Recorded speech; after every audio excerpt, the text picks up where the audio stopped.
ഗ്രാമിക ന്യൂസിലേക്ക് സ്വാഗതം. മട്ടന്നൂർ കാഞ്ഞിലേരിയിൽ വന്യജീവിയുടെ സാന്നിധ്യം. ശ്യാംനിവാസിൽ രാജന്റെ വീടിനോട് ചേർന്ന പറമ്പിലാണ് പുലിയെന്ന് സംശയിക്കുന്ന വന്യജീവിയെ കണ്ടത്. വനവകുപ്പ് പരിശോധനയിൽ പരിസരവാസികൾ കണ്ടത് പുലിയെ അല്ലെന്ന് സ്ഥിരീകരിച്ചു. ജനങ്ങൾ ആശങ്കപ്പെടേണ്ട സാഹചര്യമില്ലെന്നും വനവകുപ്പ് അറിയിച്ചു.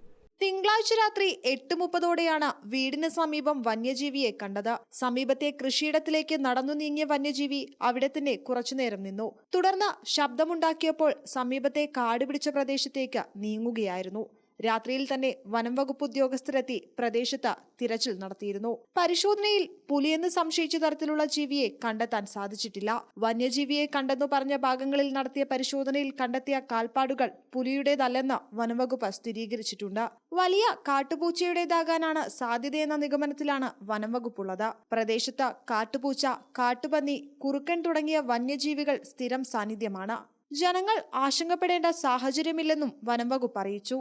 ഗ്രാമിക ന്യൂസ്, മട്ടന്നൂർ.